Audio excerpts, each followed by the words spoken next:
Welcome to another episode Out of the Blank podcast. I'm here with a special guest, Miss Anjii Bryers.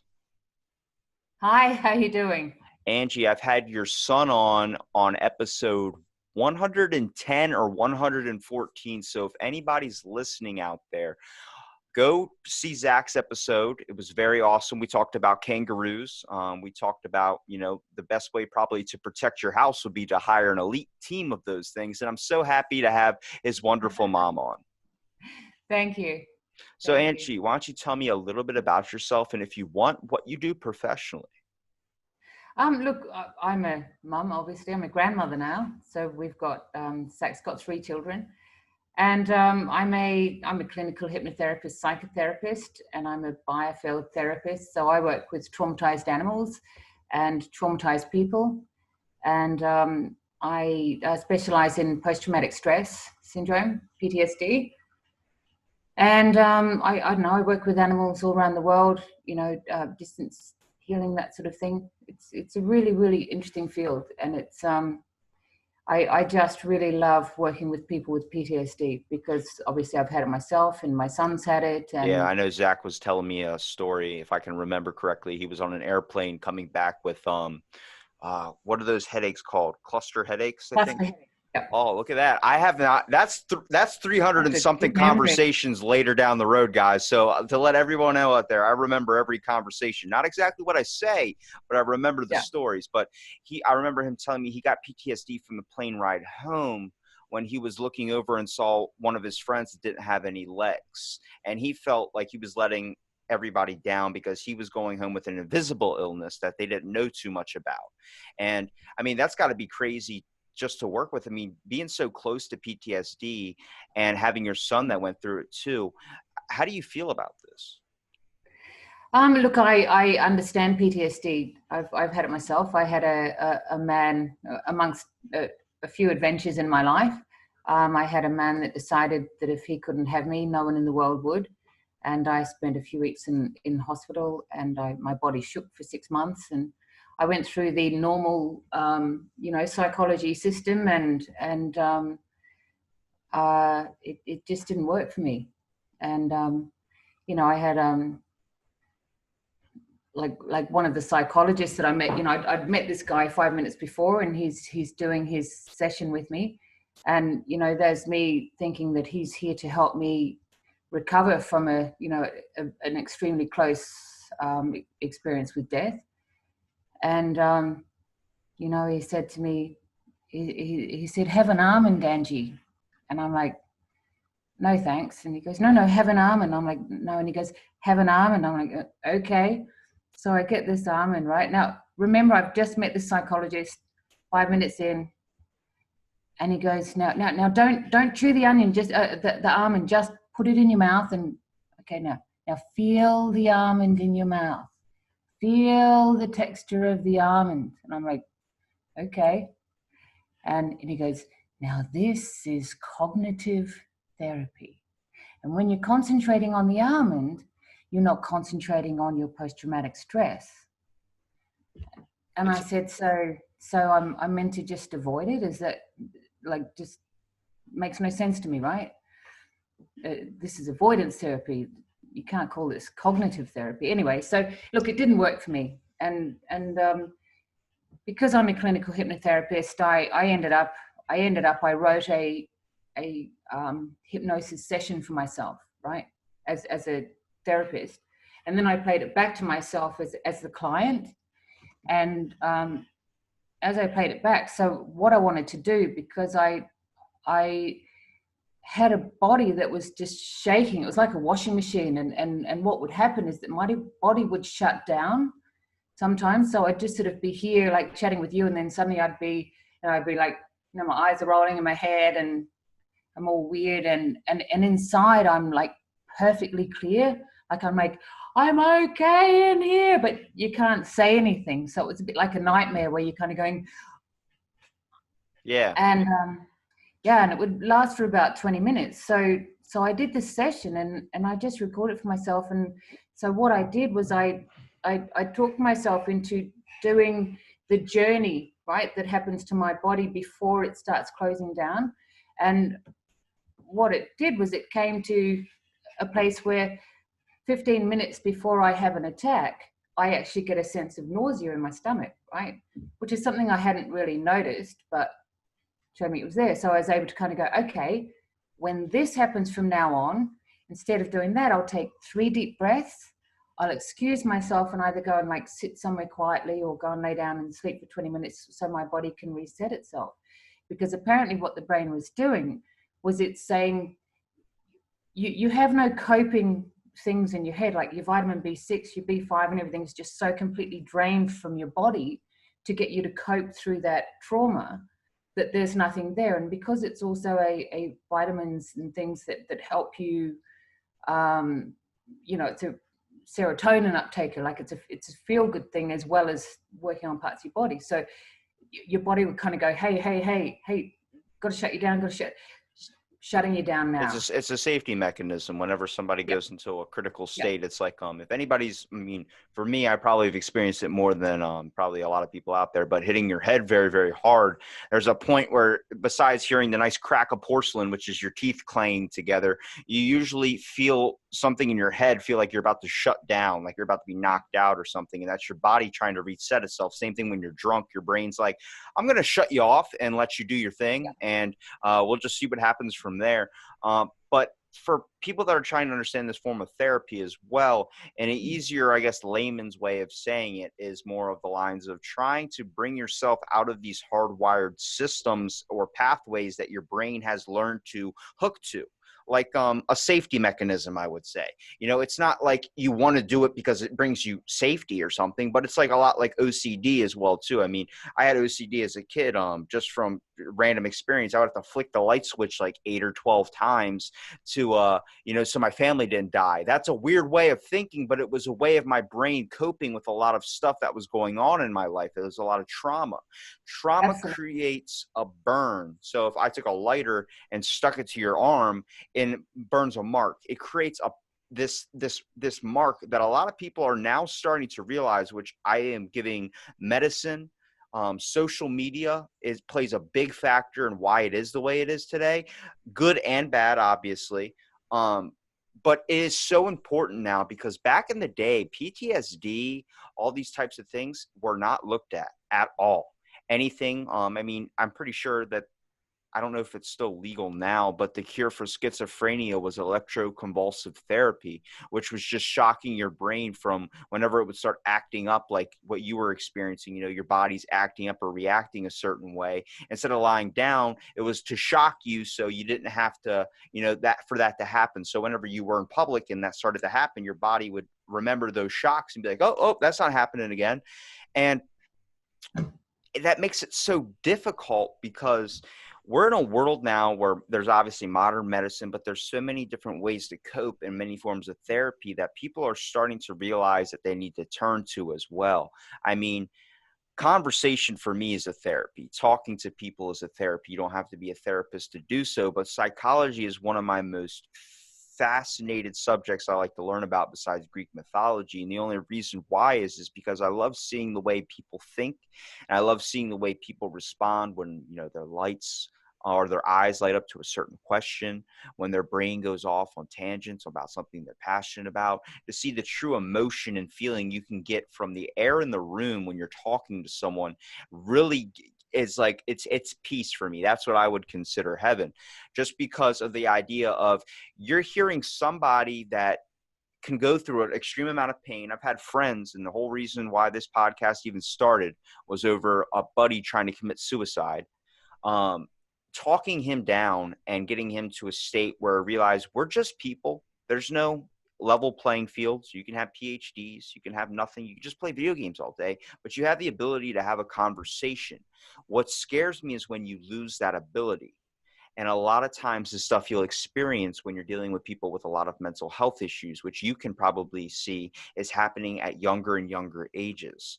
PTSD is starting to hit kids at a very young age. And this is when I say it's a bad part of social media, because it is exposing them to so much more. Everyone looks at mental health or be like, oh, I don't have that. Yes, you don't have it now, but you can be 80 and develop a mental health disorder. This is one of those things that if you die and you've never gotten it, you are very lucky, especially in the way that the world is so influencing and there's so many pressures nowadays with everything that's going on in the world. It's creating a lot of stress.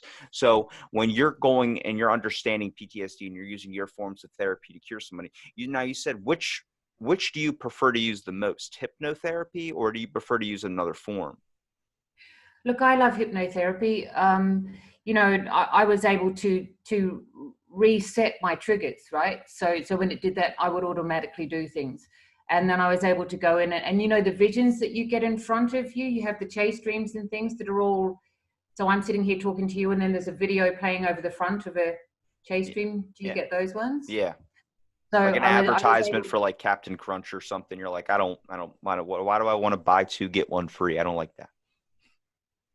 Yeah. Yeah.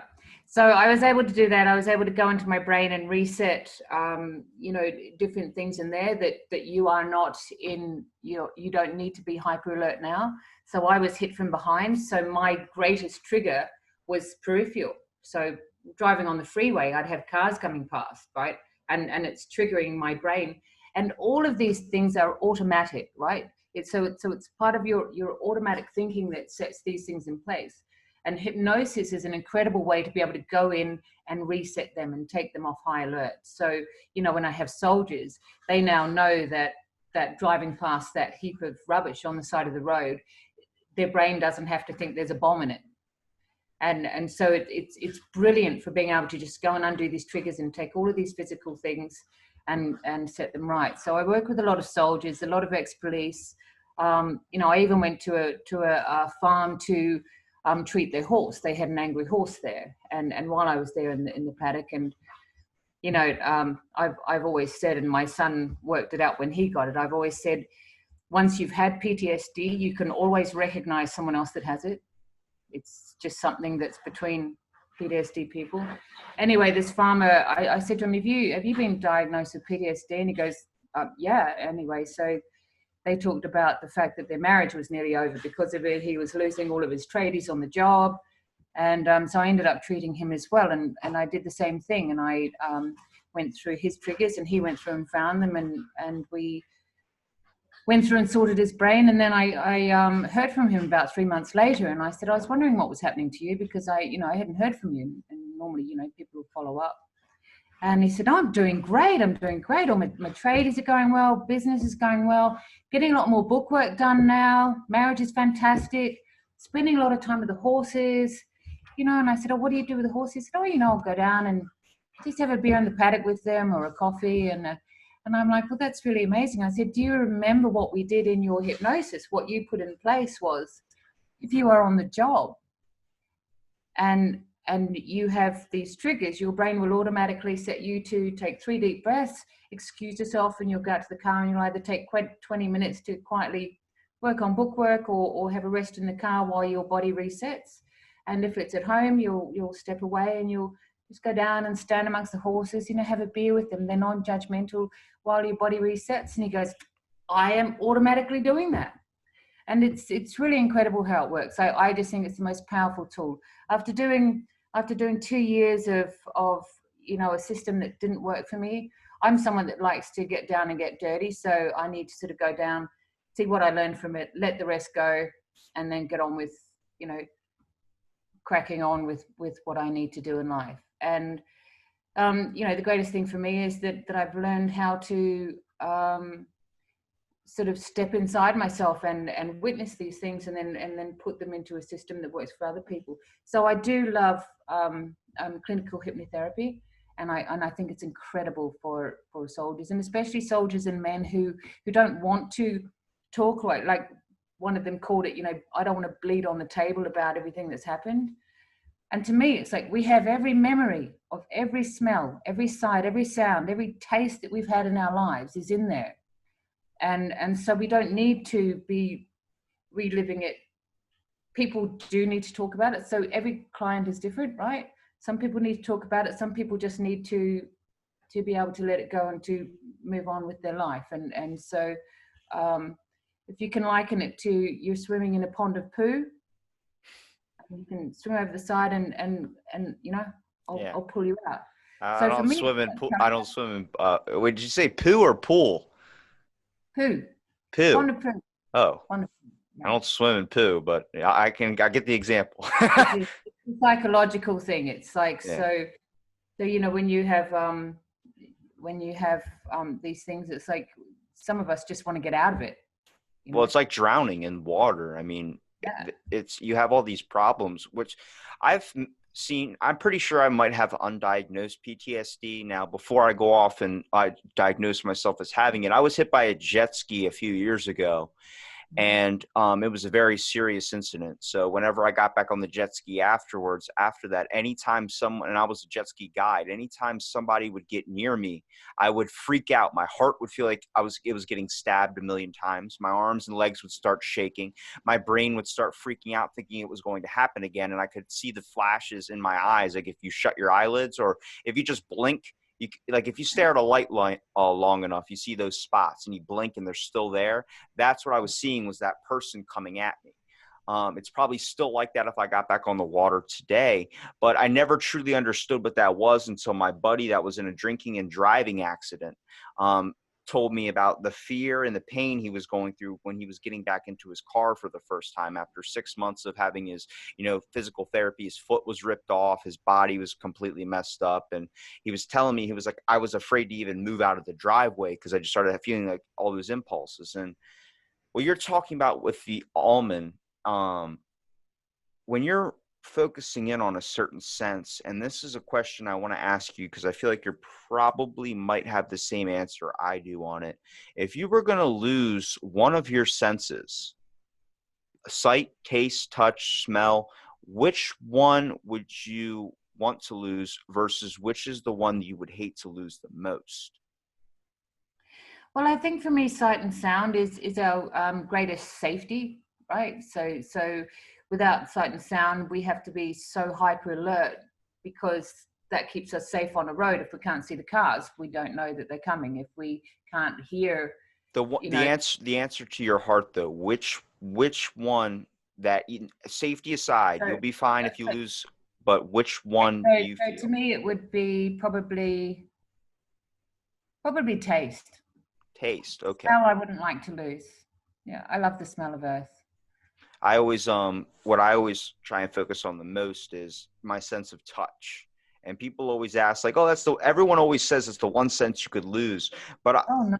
at one point in my life, and I think this is where you'll understand, is I was talking to a buddy of mine who has the same kind of issue I did at the time, which was being drowned out with so much information.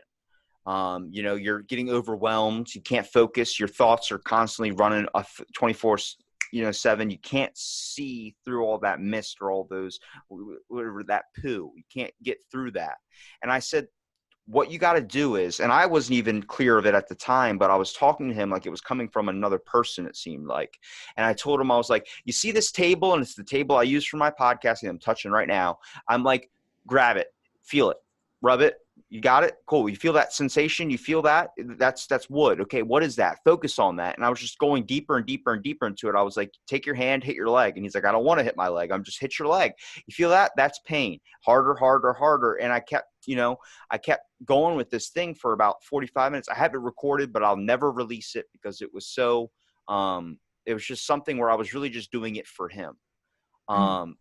And I think that's what you're talking about when you're focusing in on that almond is you need to it's very hard to get out of your head sometimes. And I think what with COVID that really happened was a lot of people woke up to a lot of things that were happening around their lives that they've kind of been on autopilot for a very long time. They've been pretty miserable. People have been starting to do their dreams, starting to go traveling. I know I'm coming up here probably in the next month or so when travel starts opening back up. I'm planning on traveling all the way around the world to everybody I've ever podcasted with, only because I realized I'm 22 years old. All I was doing was working out, gym, work, working out, gym, work. And I'm like, this isn't a life where at the end, and I'm trying to turn this into a joke, so bear with me here, is at the end, I mean, everything you do in your life, it's nice, but it's always the ending is when people kind of like when you're at the funeral and they're saying their last goodbyes or someone's reading off your speech, you got to pay somebody who's good at talking to do your last speech, because that's how people are going to remember you. Because I remember my great grandmother's speech so well. Like, she did a lot of good things, but that ending speech made it like sound like she was Jesus. And I was like, that's it. When I died, I don't have to do anything good. When I die, just make sure I get like Morgan Freeman to read off my speech or something. But it's also about the inner meaning to it, is not leaving anything onto the table that you might want to go after. And what happens is when you get so consumed with the world's problems, the world's hate, you get depressed, you get PTSD. You're seeing that with kids younger and younger and younger. That flow of information needs to slow down a little bit. For a lot of people, it's forms of meditation. For a lot of people, it's just talking to someone. That was for me, was the talking, or the gym. We all have an outlet, a way that keeps what I call our demons down. It's not the voices that tell you to jump off a bridge. It's the voices that won't stop talking when you just want silence. The ones that... And that's probably a valid point when you're saying keep my demons down. So a lot of the issues that I find with clients is that they've kept the demons down for 20, 30 years. So, you know, you're 22, I'm 56. So when you have men that have worked as a policeman for 40 years and have kept it down, they are now just a fucking mess, right? Yeah. And they don't need the memories of that. They just want to be able to retire without going crazy. And so there comes a time where you don't want to talk about it anymore. I don't need to talk about it. I don't need to not cope with it, because you know what? It created cancer, right? So when we put emotions inside, it has to go somewhere. So scientists have actually found, now that they're starting to develop ways of measuring more, right? So science is only correct until it's corrected, right? So they have actually found that there's something around cancerous cells, and they can lightly measure it, but they can't get it clear. And they said we have to ashamedly say that we believe it may be emotion. And so when I treat people for different things, I have a great belief that we have all the memories of everything inside us. We know when decisions were made. So we all have cancerous cells, for example, but we either choose to turn them on or turn them off, right? So I say to people, you know, self-re-empowerment is self-re-empowerment. It's not me saying I healed you. I have the car keys, you have the car. I know the way down there. I can take you down there. We're safe. We'll go sit by a river, by some rocks. You can ask yourself the questions. We can do that and then come back, so that they are doing their own healing. I think it's the most empowering thing that there is, right? And when they are going down, for example, women with breast cancer,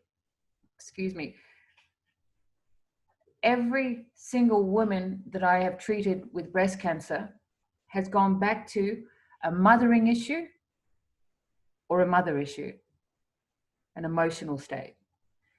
Every man with prostate cancer has gone back to being pissed off at the world, right? Colon cancer, having the shits, being angry, being angry at the world. And so it's like the old Louise Hay books of the 70s. It's really amazing how where we obviously have trauma and we have to put it somewhere, or anger, or, you know, lungs, uncried tears, you know, asthma, uncried tears, and unspoken words, having to hold it in, having to, you know, go with the flow, fly under the radar for years at work in a dominated job. And it's really incredible where people go to, and I'm finding it just so enlightening that self-healing is actually beautifully simple. You know, I think it's overcomplicated, and, you know, we have to talk about things, but then we get to a point where we just need to let it go. We need to be able to take what we learn from it, let it go. I never believe in the word forgive, you know.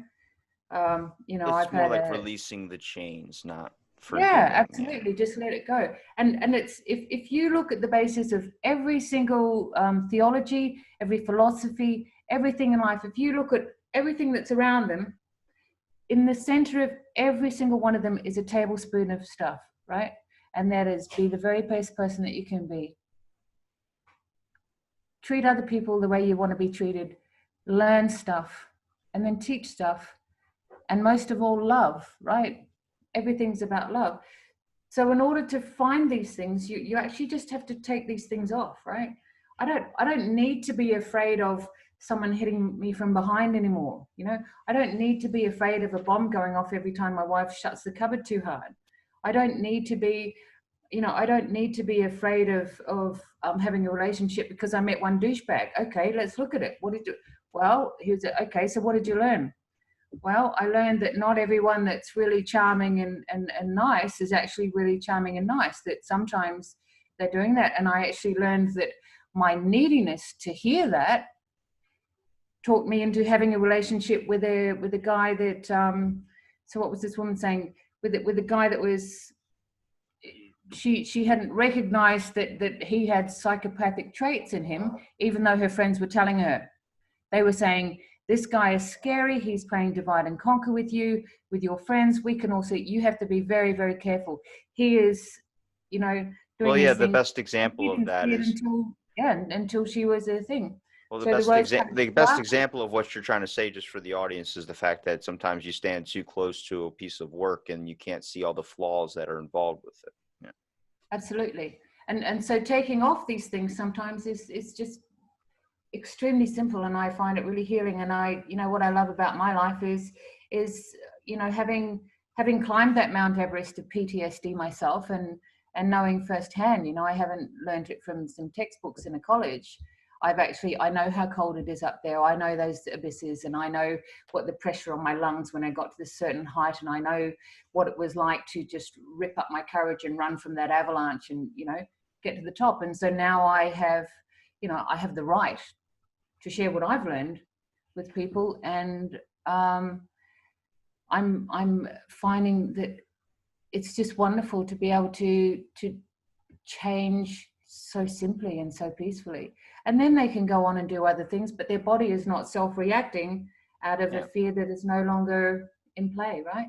I think when we look at the idea of therapy, it mostly comes from, when people consider nowadays, they say the millennial generation is a bunch of kids that are sensitive. And I say that that's true, but I also think it's very needed that maybe we're a little bit too sensitive, but it's very needed, because compared to what the older generation thinks of us, is because the older generation grew up from a time where showing your emotion, going to a therapist, explaining out your feelings and doing all that was seen as a no. Keep that bottled up inside. And now you see, as they get older in their 60s and 70s, they're starting to have some serious health conditions. And they want to talk to somebody about it. They just want to go, because for so long they're realizing, like, wow, these people are growing up now, people in their 20s, where they're loving each other and they're doing all these things. Everyone's open to therapy. Everyone wants to go talk. This old mentality of just keep it down and for yourself. I mean, I've been to a therapist a few times. I just stopped going because, I obviously definitely need it, but mostly because I'm an insomniac. So when I don't sleep, which is basically 23 hours out of the day, I'm spending a lot of my time inside of my own head, just clearing through my thoughts, which is why I'm able to be pretty calm when I go around in public. Mostly because I'm already sorting out the problems in my life. Where am I at? What should be focusing on? All these other types of things. These insights is kind of why I started the podcast. Like I said, with the suicide attempts from my buddies, was the fact of, we need to start talking again, because you don't need to talk to a therapist, but having a conversation with someone that you would get at a bonfire at 2:00 in the morning, where you don't remember exactly what is said, but you felt like it was heard. You felt like you were heard. You felt like, that pat of love from a friend, from a family member. I get it. We all don't have family members we can talk to every day. I'm one of those guys. I don't have that. But I have friends. I have things to clear my plate. And that's all that we're asking. It's not going to a therapist, talking to some person, or sitting there paying somebody to listen to you. It's about finding someone that you have a connection with, that understands you and is actually going to listen to you. Because me and Zack talked about, everyone in this world is now walking around with a false, sense of identity, or false perception of themselves, more like autopilot response answers, and not really being who they are. And that's because, I'll correct it in public. You can call me an asshole. That's fine. if you say hello to me, or you say, are you having a good day? How are you doing? And then you keep on walking, I will not answer you, because I want you to stop and ask me. I'm more than happy to be in a store and walk up to someone. How are you doing today? If I care to do so, which I do basically 90% of the time. I don't think, even if I'm in extreme pain or something, I don't freaking, ignore somebody. I always give somebody the ability to give a conversation. But when you see somebody just go, yeah, okay, and just ignore you, they're doing the biggest mistake, not to themselves, but to everyone around them. Because the reason I have a problem with self-help, and I'll admit, and people are going to hear that, I'm like, what, why do you have a problem with self-help? I think self-help is when people come home and they're like, I need to relax after a long day. I need to have this weekend to myself, stay at home and get everybody out of my way. You wouldn't need that if the world wasn't so damn stressful. And the reason why it's stressful is because people are making it stressful. You want conflict. You want all these things. It's needed. I get it. I've been days without conflict, and I've gone home, turned on reality television, watched Jersey Shore. That does it for me. But you have to understand the fact that everybody in the world is not going to get along. People in your household, we saw domestic violence go up when people were getting locked in their house. That's okay. I've always talked about, if you're locked inside the house with your family for 7 days or 8 days, somebody's reaching for a butter knife. We're not supposed to connect 100% of the time. We're not supposed to be around each other 100% of the time. But we make that twice as bad when we go out into the world with our own negativity, our own emotion, because being empathic to the world, being in touch with someone else's emotions, the feelings, the energies, all these things that people always consider that's just yoga, whatever. Don't make fun of that, but understand that there is a force that happens when somebody does a kindness to you. You feel happier. That is a positive energy. That is a positive emotion. My mom's a Reiki master, or a Reiki practitioner. She trains people in this. I'm not a fan of that stuff, mostly because whenever she tries to do it to me is when I'm trying to cook something, or I'm in the middle of something, like walking out the door with groceries, and she's putting her hands on me. I'm like, this is not the time and the place to do this. But it's about so it's not the Reiki you don't like, it's the timing of a mama love. But I've started to be more open with recently finding out I have a severe spinal issue. I've started to be more open to forms of things I wasn't open to before, like chiropractics, which I'm deathly afraid of, massage therapy, other things, where I started to notice when my buddy was just playing a joke on me, and he was putting his thumbs, after I told him I had a spine injury, into my back and kind of massage behind the shoulder blades. And I was like, oh, don't fucking stop. And he's like, what? I'm like, dude, that feels so good. He's like, you're really tense on your back. I'm like, we're all probably really tense on our back. I do a lot of not talking about my emotions and talking about my problems. And I realized that's all going into my back, and it was getting released when he was doing that. I felt like screaming about the time I was in 4th grade and I accidentally killed the goldfish. Like, I was like, yeah, stuff was bubbling up to the surface. And I feel like we're all like that. But what's amazing is, with this way the world is coming now, with all these things that are happening, it's not a good thing, but it is awakening us to what we need to do to be people again. And I wish I talked about it with Zach. I wish it didn't have to take a terroristic attack for us to come together and realize there's no me versus you. It's just us together against this issue. And sadly, it took COVID for people to realize this. And now it's taking a whole nother matter with the riots. But it is important that we don't lose this, because people are talking about the new normal. We'll go back to our old ways. I've been in many near-death accidents, and I've gone after 2 weeks back to my old way of thinking. We need to hold on to this feeling of what it was like and how suppressed we've been, and realizing we need to work on ourselves and also be so positive around people around us, even if we're having a bad day. It's hard to do.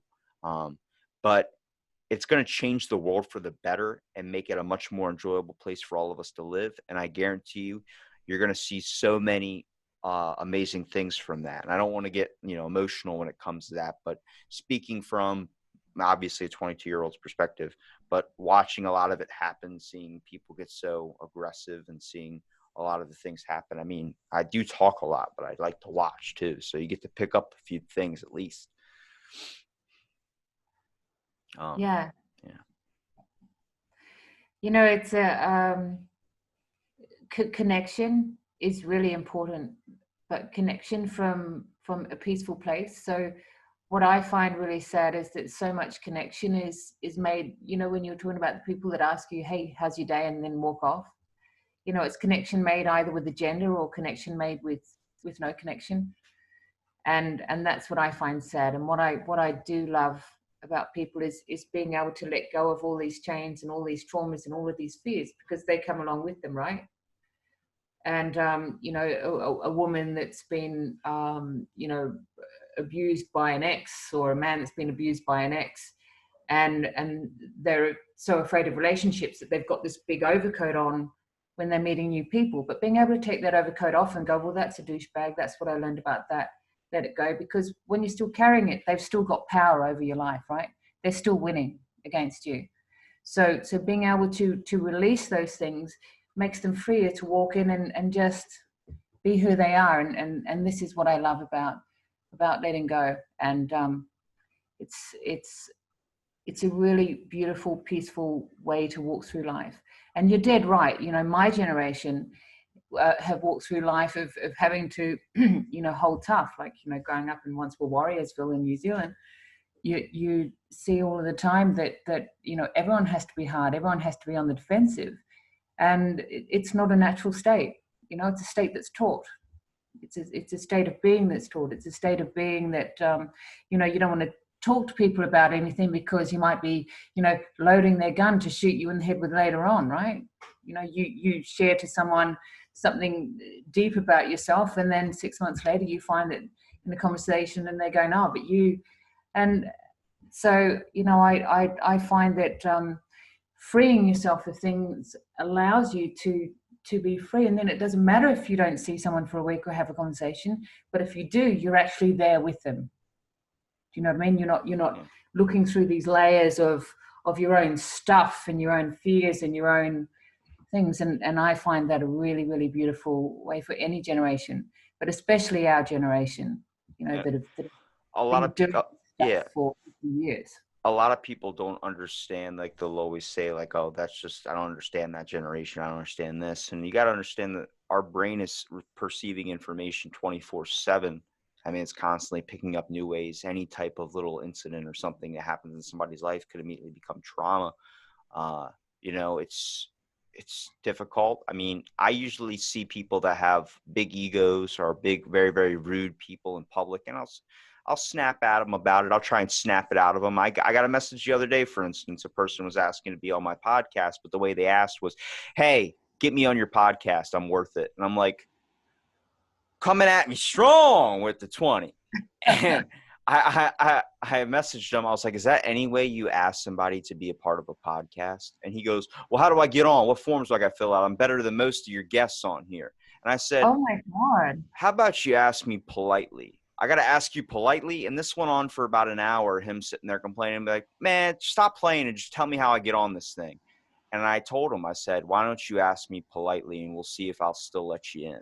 And then he ended up not messaging me back for like a day and a half, and finally messaging me again and apologizing and writing a full-on paragraph out that he was going through some hard times. And I said, that's fine.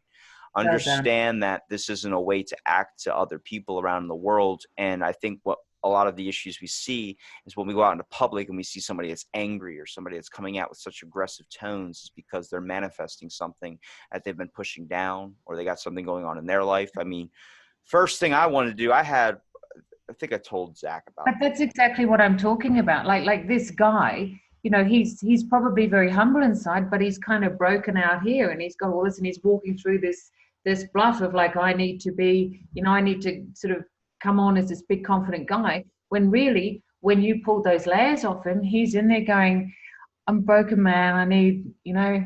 Well, that's not just trauma. That's society's fault. Exactly. And that's what I'm saying. You know, we are trained to behave like this, right? We are trained to come off in a certain way and to put all of these masks on. And this is something that Zack and I have talked about all our lives. You know, that you know, mask after mask after mask after mask, and oh, there they are. You know, and it's really sad that it's a trained behavior. You know, children aren't like this. They're just themselves, you know. They go up and say, it's where you why get have you got a taught. big pat on your face? And the parents going, oh my God, that's so rude. And they're going, oh, why? It was Being a child's where it was taught. It's where I was taught it. And exactly. the way I was taught was when my teacher said, if you're going to make a imprint on this world, you got to make a big splash. You got to be like a giant boulder in a pond. And I'm like, that's where you get that confidence, where you start walking up and start going, you want me here. No. Don't start doing that. If you know, anybody knows me in this world, I have the biggest problem with authority. My therapist, or at the time when I did go to therapy for like a couple sessions, she started figuring that out. And instead of being like, can you please sit down? It's more like, sit down. And then I would stand up and be like, no. I'm just, because we're all on such an equal playing field that people don't realize this. A PhD does not make you better than anybody else. And understanding that puts you on a better perspective when you go out into the world. I consider myself the lowest of the low, I would say, only because it keeps me humble, because I have an ego problem. When I start getting compliments, I'll start telling people to stop, because it feeds that little demon I got in me that's like, oh, you're freaking amazing. You're awesome. Oh my God, people love you. I'm like, no. Because that'll stop your progress from scaling up to the next level, and continue being that humble person. Continue that pathway of what people are enjoying. It's when you get a compliment, you start being like, oh, and then you end up messing up or something. When we get into these ways of thinking with ourselves, of who we need to be, what we want to be, who we are, just understand you don't have to come at. And it's the problem, like I said, of this world where you have to create a big splash. That's good for progress, yes. But there's a way of doing it without hurting anybody. I've made a pretty big splash doing this podcast, not from me going and shouting it out off the rooftops, but just by helping people or talking to people and having a good conversation with people to where they share it. I'm at the point where it's, let's bring everybody up, and then we all go together, instead of, let me step on this person's throat and get to that top goal before the other person, because that way of thinking works, but it's not worth it. It's at the end, you're going to be single, miserable, you'll have money, but what's money without friends? What's that without good times? And that's what I want to see the change start to occur. And I think now that we're starting to see all this stuff kind of happen, people are starting to realize, like, there's some shit to say in society that we need to fix. And I'm hoping people like you, people out there that are understanding these forms of therapy and really involved with it, trying to make a difference and trying to help, start to clear out all the old way of thinking. I mean, saying hypnotherapist, in most people's minds, people think you're dangling a pocket watch in front of them. And that's not always the case. I've heard cases of people that have lost like hands or limbs, and they'll do some type of cognitive sensitive therapy by touching like the back of their head or touching the side of their arm or something to help them. And it's amazing. Absolutely. And, you know, when you were saying about, losing the senses and trying to explain it to someone, you know, you just need to say to somebody, have you ever had your foot go numb and you've tried to walk on it and you can't feel the ground? It's a terrible sense to lose. Could you imagine not? Oh, just awful. I always relate it to the static on your TV. That's the feeling of when something goes numb, is that static on the TV. You know, when it's trying to change channels, that's exactly what it feels like to me. Yeah. Look, I think that you're doing an amazing job, and I am going to compliment you. And you need to understand that there's a difference between ego and confidence, and you need to be confident to stand in the world. Confident, you know, like they have all of these big speakers out there going, you know, rock it on in there and tell them and beef it up and walk in there like you own the place, and then eventually you will own the place. And reality is, it's like, just be you, man. You know, like 90% of my clients are actually therapists, right? And you know, a lot of them are like, oh, I'm you know, I feel like I'm a fake because I'm, you know, I'm so quiet, I'm not confident. And you're like, you know, there's this thing called, those that I can heal will find me. And you are going to be there for people that I would scare the fucking bejeebers out of, right? Because I'm not for the faint-hearted, right? And you know, everyone has their level, and it's like, the first thing you've got to do is take off that mantle of feeling like you're not good enough. And then what's behind that? Well, there's the thing of like looking at everyone else and thinking they are good enough, but they might be wearing masks too, right? So stop coveting what other people are, because you're actually beautiful the way you are. You know, you are exactly who you are. You in these podcasts, you are just you. You're not there saying, right, here's the format, here's the questions, this is how we're going to work it, and I need to finish like this. And you know, that trips people up, because they get halfway through something and they want to go on a red herring with a conversation, and then they're completely lost in their podcast. Whereas you are just so completely natural, and allowing beautiful conversations and healing to come through, you know, in conversation that people can listen to as if they're sitting here having a coffee with us. Yeah. Well, and so that's not ego, matey. That is, you know, be confident in who you are and be very proud of who you are.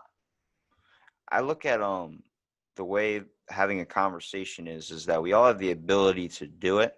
And surprisingly, I think people don't understand is how closely we all relate to each other when it comes to the way we're all thinking. We're all basically thinking along the same lines. And even if you're thinking differently, just be open-minded to it. You don't have to agree with the person, but denying yourself a conversation because someone has different views, whether it's political or whether it's this and that. I mean, every day I'm on Facebook or something, I'll scroll through and be like, I can't stand these idiots that think this is this and this is that. And I'm just like, dude, understand that there's a perspective people get. Imagine placing two people identical, exactly the same, in two different life scenarios, one with a golden spoon in his mouth and another with living off the streets. They're going to gain two different perspectives based on the choices and things that happen into their life. Just receive that information. Understand that that person might listen to talk radio every day, so he might be hearing thoughts of somebody else's thoughts, and you might be watching TV every day, so you're hearing and seeing other things that he's not seeing, and he's seeing things you're not seeing. And logarithms work now, so that, you know, if someone sort of happens to open some Sky News story on how amazing Trump is and how he's handling the crisis, and so the logarithm sets up like, oh, they like that one, so they'll start sending them heaps of Sky News and heaps of, you know, pro-Trump things, whereas other people are listening to, you know, other views, and the logarithms set it that way. But that brings me to a point that you were saying before about our generation and not being able to understand our generation. We have the same thing with the generation before, so we're the next level down, but we're still idiots. But our generation, we're brought up to, you know, not really have an opinion of ourselves, right? That, you know, that successful men play golf. So that's so true. That is, that and smoke cigars is seen as a successful act for some reason. So let me tell you about a client that came to me for hypnosis for his golf swing, right? And so because I don't try to, you know, I'll go down there and say, so watch yourself going through the swing, look how your body's thing. But before I do that, I sit there and I go back to, so you know how to do the swing, you know how to do these shots, you know how to go back to where, you know, the decision was made about golf and things like this. So anyway, this guy is, his marriage was getting close to breaking up because he's just constantly buying, you know, getting all these different golf clubs made, and, you know, spending loads of money on coaching and fighting to stay in the A grade team and stuff like this. So when I put him down in hypnosis and I said, you know, go back to like, why did you start playing golf? And he, you know, why don't you want to succeed here? What's the, he said, because I hate golf. And I'm like, oh, okay, why do you hate golf? And he goes, because I just hate it. And I said, so why do you do it? And he thought, and he went back in there and he went, I'm standing with my dad and he's telling me that all successful men play golf. And I said, and do you think now as an adult that that's true? And he went, no. And I said, so he said, well, that's why I hate it. And I said, so what are you doing? And he's like, well, I don't know. And I said, so do you want to go through your swing? He went, no, I never want to play golf again. I'm like, you sure? And he's like, yeah. And I said, well, you go down there and have a conversation. He came back up and he was like, and he never played golf again. And he was so happy. But it was the psychological thing that he had never even remembered, but something in his brain told him that successful men play golf, and it had come from his dad and all the cronies and the way he'd grown up. And this is our generation, you know. We are taught to be racist, right? We are taught to be bigots. We are taught to be these things. And our generation is more so like that, because we didn't have the internet. And what I love about your generation is that you're so open to things. You know, you have 6-year-old kids going, we are marching on Parliament for climate change because you guys are ruining our world. And it's just so empowering, right? Whereas our generation, like, oh, look at those kids, you know, they should be put in school. Their parents should be slapped around the ears. And it's a beautiful thing. We were taught to be this. We were taught that you must have this view and you cannot change your view or you're an idiot. But, you know, so much of my time is teaching people how to be flexible, how to be open. You miss out on so much by not being open, right? Learning. If you don't learn something new every day, then it's a wasted fucking day, right? Yeah. There's a few things I think in the world that are still problems when it comes to, I think the biggest factor is donating. I see as a huge factor. And when I say that is, donation is not the issue. Being appraised for it is. Because what you're doing is you're giving people a pat on the back and a compliment for doing something that they shouldn't really have to think twice about. People nowadays, like I'll walk into a store such as like Home Goods or one of these Marshalls or Ross or TJ Maxx, whatever. And what they do is, would you like to donate that 5 cents of that dollar you spent to, I don't know, whatever, some random charity. And then you say, sure, I don't care about 5 cents. Then they'll ring a bell. I'll stop the woman before they ring the bell and I'll let them know, don't do that, because what you're doing is you're letting everybody in the store know I donated, and they don't know how much I donated. So everybody's going to sit there and applaud me for donating a penny or donating 5 cents. People that need that are not inside of themselves mentally okay or emotionally okay, because they need that appraisal and they need that satisfaction. Once we can donate money without needing a praise, needing a bell to be rung like we're some kind of animal, our society will be fixed. Yeah. A lot of our issues. That is only in America. They don't do that here in Australia, right? Everyone just goes so. But what I don't like about donations is these huge organizations that collect money and 75% of it goes to administration, right? So I had stage 3 breast cancer, and they have this, you know, they have a breast cancer organizations. This one makes billions out of donations from people. So they contacted me and they said, oh, you know, how can we help you? And I'm like, well, what do you do? And they said, oh, well, you know, we can supply you with a nurse that can give you information 24/7 if you need it about your cancer. And I'm like, so she'll know about, no, she can't. So she can advise me on, oh, no, she can't do that. So what can she advise me on? So nothing that Google can't advise me on. And I said, but do you know that we all have a 24/7 oncology nurse that does that for us?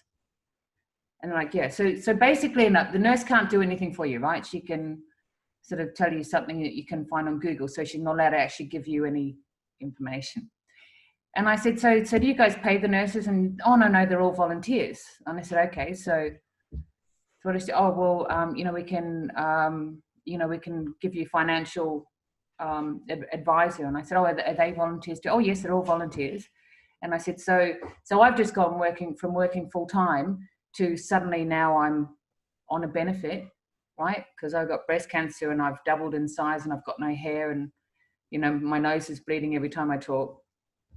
So I've gone from having a normal income to what I have left is $15 to buy petrol, food, medication, animal food, power, water, gas, everything. Can they help me budget? No, can't really help you. So what sort of budget? Oh, you know, if you've got money, they can help you work out how to spend it. And I'm like, okay. And anyway, it ended up that there's actually nothing that they physically can do for you. So we can give you a bra for after you've had the operation, and it's from Bonds. And I said, oh, do you buy them from Bonds? Oh, no, they donate them. Okay. And then they said, what was the other? Oh, we can give you a $200 food voucher. And that's from Coles. And I said, oh, do you buy them? And they said, no, they donate them. I said, so you get billions every year what actually goes on women with breast cancer out of your pocket. There was nothing. So I was asked to speak at a, they have a morning tea thing here for raising funds, right, for, you know, cancer, for this funding. I was asked to speak at one of these, and I said, look, I'll speak at it, but I want you to take all of the money that you raise that day, and I want you to put it in an envelope, and I don't care if you raffle it off to the people that are there, but you give it to someone, and I want them to go to an oncology unit, any oncology unit, just sit in that reception, and within 5 minutes, you'll see a 75-year-old lady that, you know, could really do with paying a bill, right? Or really, like, there are people that are got nothing left, and they don't get any help from these things. I would rather just go and just, you know, slip it in their purse when you walk past. Don't care how you do it, but give it to people directly, because billions of dollars are going to great parties at, you know, the MCG sports ground for all the superstars there, and they get all this money.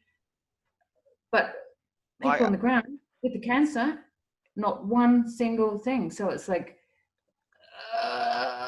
breaks my head. It really sucks that when you try and donate money to something, you think it's going to go into the actual thing. It never really does, because corporate, it talks about, like we were talking about before, with the way the world is, stepping on somebody else's throat to get somewhere. It's all about a money aspect. And if it is going to be good positivity, a good actual type of real donating, they need to make a mark about it, or make a post about it. This person in my town, he's been donating pizzas to help out with a lot of the COVID situation. And that's good and all. It's very good. It's very nice. But he's not doing it in the proper way. The way he's doing it is, he started off doing it as a good charitable gift, and he posted multiple photos about it so everyone would like it on Facebook and call him a good person, basically looking for the compliments. Then the next time he was like, if this gets 50 likes, I'll donate even more. And then 60 likes, 70 likes, and it's all about getting the likes and shares. And eventually you're looking at him like, you're doing something good, but you really just want the pat on the back for doing so. And I saw that, and I called him out on it. He messaged me. He goes, well, yeah, man, well, I'm just trying to help out, but, you know, it doesn't help to, you know, obviously get complimented. I'm like, yeah, but that's not right. That's the type of thinking I want to eliminate here. And besides all the crazy donation stuff that goes on between businesses and corporations on actually giving that money out there, that's that first step, though, is when someone starts thinking like that, and then it leads into the bigger things, and the people in these corporations that not really giving the money or giving the proper credit. There's always that first thing, that first influence that is not the right one, which I feel like our society has so many of those, and so many wrong ways for us to fall into. And maybe in America, but also in other places too. The world kind of seems like a big ball of negative energy at times, even though there's a lot of positive things about it. I think the thing is making those positives outshine those little negatives that are out here. Yes, absolutely. And I think that old saying of, you know, nothing comes for free is kind of what we've been brought up with, and it needs to go, right? Because, you know, things can be just done because you love living, and you have enough to share. And, you know, I really go for people that are inspiring other people to jump on board and do the same. Like, you know, sometimes people kind of go, what a great idea. So, for example, you know, the person that said, I'm paying for the coffee for the homeless man outside, or I'm paying for the one next door. And then that's actually become a thing, because people have seen it and gone, you know what, I could do that, right? And so that's actually become an international thing. You know, you have, I think it started in the States, and it's here now, and all our coffee shops do, you know, buy one for you, buy one for someone else, and it goes in their kitty, and they all do it. And I love things like that. So I think it comes a lot with the agenda behind it, and the you know, the heart that's behind it. So some things can be done to inspire people, and I think some things are done for sort of mercenary gain, and that's a sad thing about our society. So, you know, I do absolutely agree, but I can also understand that it's a great way to get the message out there, you know.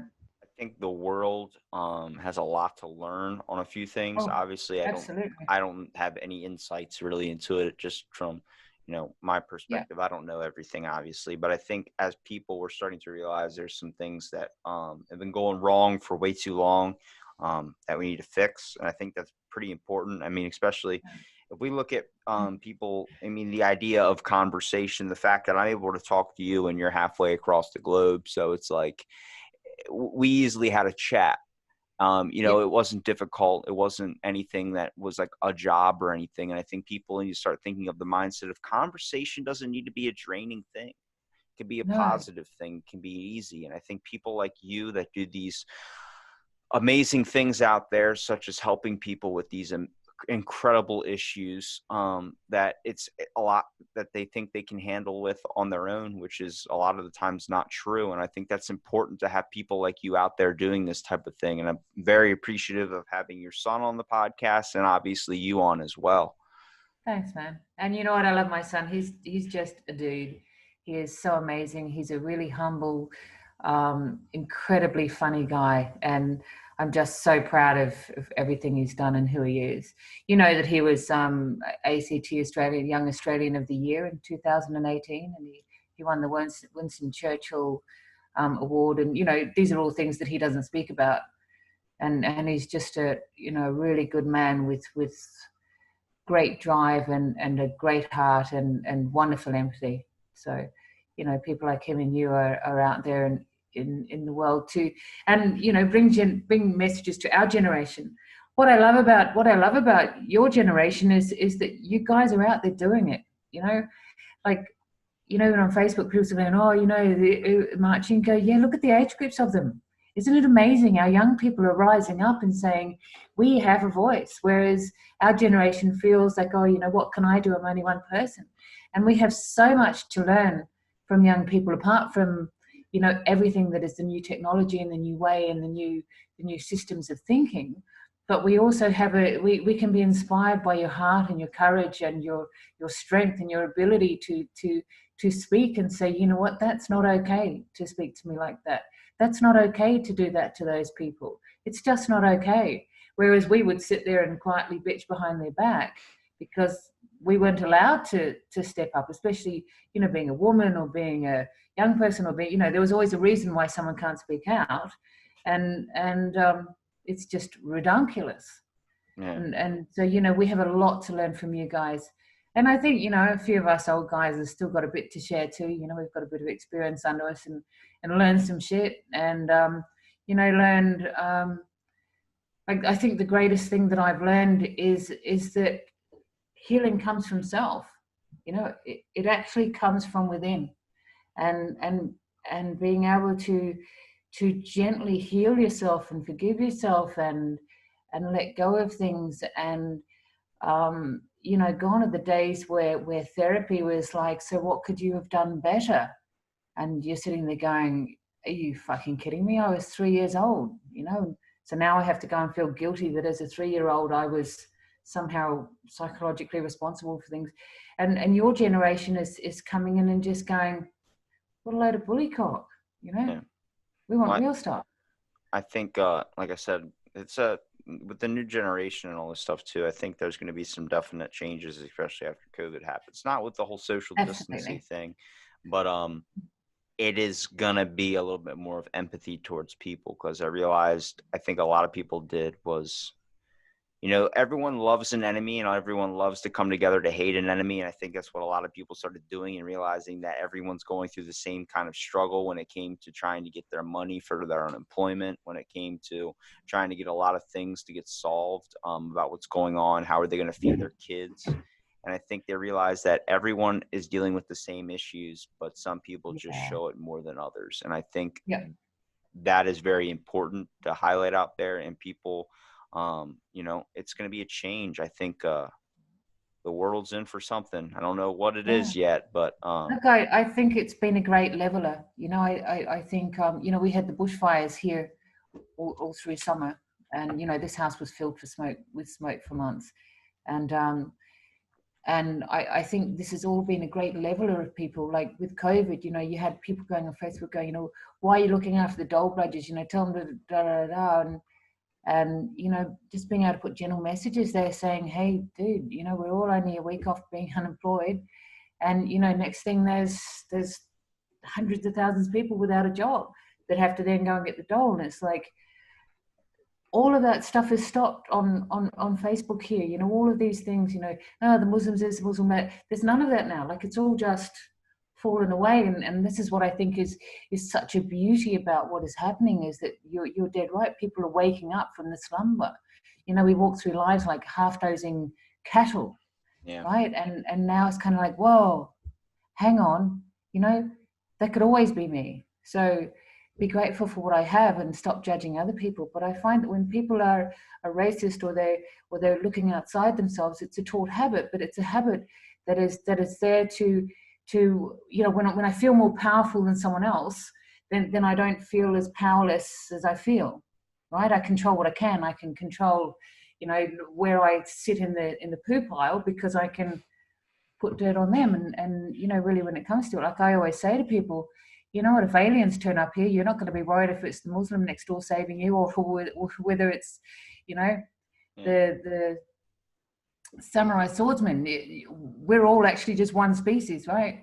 And so, you know, it's time to let go of that stuff, because it might be them that saves you one day. And you know, what you're doing now is missing out on some beautiful friends. Well, I hope somebody out here takes something from this podcast, at least. I mean, the main thing is we're all people, and it means something to, you know, keep that aspect to us all. Don't consider each other better, or don't consider each other worse. Just consider each other equals. And I appreciate you for coming out and doing the podcast. Is there anywhere or anything you want to tell the people to where they can find any of your links? I'm going to make sure everything's in the description as well, so people can click and find your work. But anything you want to promote? Thanks so much. No, look, I just have Zach's always kicking my butt about having a very poor sort of public image. But I've just got Anjii Bryers, which is ANJII, Bryers, Biofield Therapy. I've just got a Facebook page, and I've got a YouTube channel, which, you know, getting up and running. It's just got testimonials and things. So, you know, working with animals and people. And did Zack finally kick you in the butt to get on the podcast? Did he mention it? He did, yeah. He's the one that said to me, "You'll love him. You'll love him." I'm like, I know, I've watched his stuff. And he's like, well, you know, doesn't happen if you don't talk to people. I'm like, ugh. Well, I'm glad you did, Andy. It was awesome being able to talk to you. Tell Zack I said what's up, and if he wants to come on the podcast, more than love him, have him on again. And I thank you for coming on, and I thank you everyone out there that was listening. It's important. I think the main takeaway here is, while we're ending it, is the fact is we all matter in this world. We all have different spots that we feel like we fit in, and different spots that we focus. The main thing is not to lose about who we are and who we kind of care about as people. I don't want to turn into a motivational thing at the ending, but it is true. I've seen too many people, lost too many people, much like we all probably have. And I think it's very important we keep this mindset of just caring. Obviously, you don't need to wash your neighbor or, you know, do anything weird like that, but, you know, say hello, because those little things can help and impact in a way you would never even think. Absolutely. Just be kind.